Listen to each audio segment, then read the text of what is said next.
Welcome back to the Mountain Morning Show, where I am very happy to have my next guest here in studio, because I love people who take on a project and really work hard to make something exciting happen. And that's why Austin Schofield's here with Salt Lake City, or SLC 2030. Welcome to the show. Thanks for having me. Good to have you. All right, so something you don't know that we have in common, I wanted to share with you first before we start talking about this.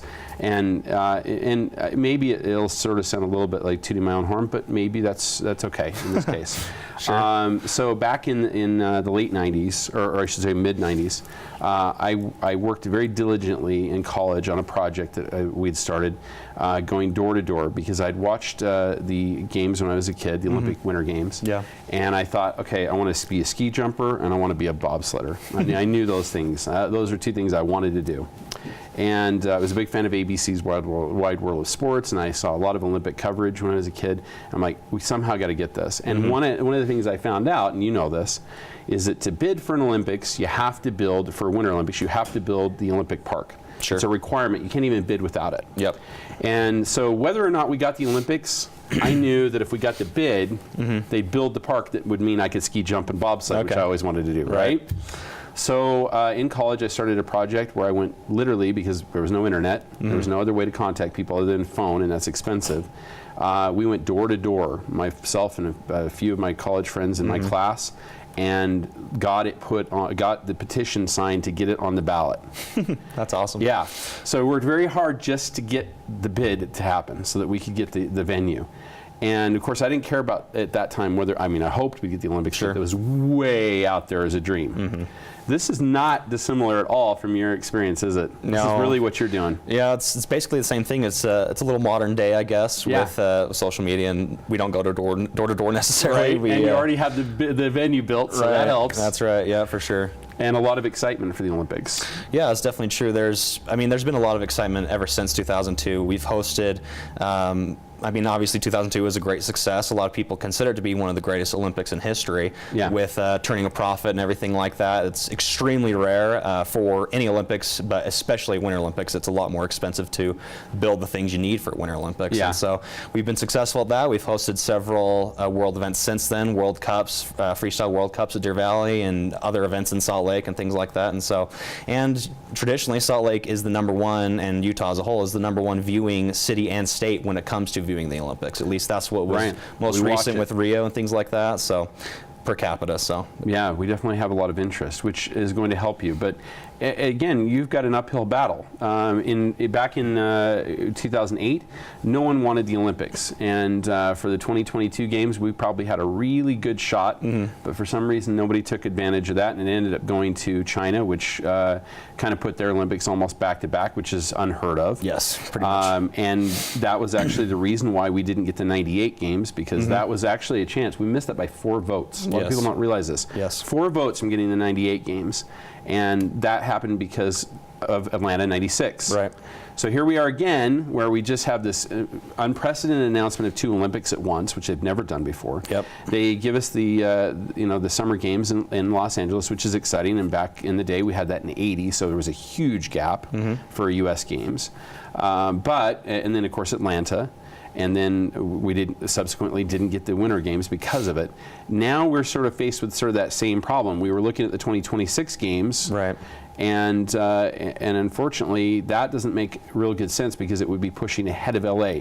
They're not happy about that idea very much, are they? Yeah. The USOC, I should say. Yeah, the United States Olympic Committee, they don't want to steal any thunder away from Los Angeles. I mean, it's an interesting story. It's the 3rd time that they would be hosting the Olympics, and so that's what the IOC and the USOC really love, is a good story. And that's also, in my opinion, why Paris got the 2024 Olympics, because it's the 100-year anniversary of the last time they hosted the Olympics. And so Los Angeles is an interesting story as well. They join, I think they are the 3rd city to host the Olympics 3 times, with London, Paris, and now LA. So the USOC doesn't want to steal their marketing thunder. And it took them a lot to get this. This was, I mean, they've been working on LA for like 20 years. Well, yeah, I think, obviously Salt Lake was the last American city to host an Olympics, and I know they've bid a few times since then with Chicago in 2016, things like that. So they've definitely wanted the Summer Olympics back in the U.S. So with that, we now turn our attention to a couple years later. Maybe that's a better shot. So 2030 becomes the probably more favored date. But again, it's right after. It is right after LA. Talk to me about what you guys are doing to make that happen. Yeah, sure. So me and the guy that I work with, Josh Anderson, we personally believe that 2030, at this point, is Salt Lake's best chance to host the next Olympics. And the reasoning for that is obviously 2026. We already talked about that, stealing the thunder away from Los Angeles. The United States Olympic Committee isn't too game for that.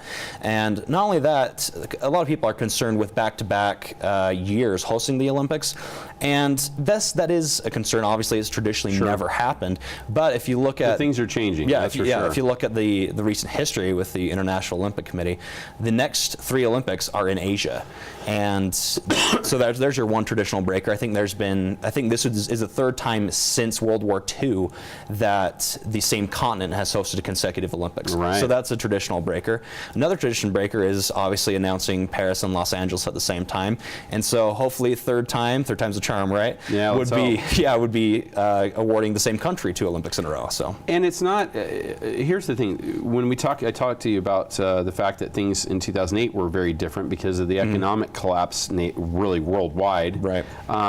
There was a thought, and this made sense, to find 5, 6 cities that have hosted Winter Olympics and just rotate them through. And I still think it's the best choice because as we look at what's happening with our venues, Colin Hilton, who of course works over here at Olympic Park as their president, says, look, we've only got 20 years of life left with our legacy fund because we're constantly taking that money to keep from losing. We're losing money operationally, even though we're full all the time with the activities.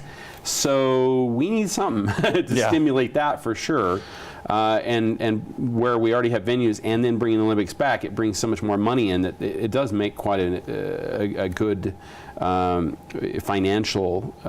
It makes good financial sense, I think. Yeah, definitely. That's also one of the things that the International Olympic Committee is pushing these days. They're kind of changing, like we talked about the tradition of changing where they are going to award the host city, which host city will have the Olympics, and kind of the tradition is breaking a little bit in that sense, or maybe it's changing. Yeah. But another thing that they're changing is kind of the bid process. One of the things that they're looking at more is leaving a city well off financially. When I say well off, they're not making hand over fist, but they're not hurting. Like Rio was not the greatest Olympics, to be quite honest with you. Rio is probably one of the worst. Yeah. So and so Salt Lake is a perfect choice for that. We don't have to build ski jumps. We don't have to expand a freeway necessarily. We're going to have a brand new airport in 2026 or whatever it may be. So yeah, from a fiscal standpoint, it makes some sense. And not only that, but we're sort of a proven quantity. Oh yeah, that's definitely true. Now, we've got just a moment left, so I want to talk about what you're doing and how folks can help. You're just out of college, you and your friends working diligently, as we did when we were trying to do this.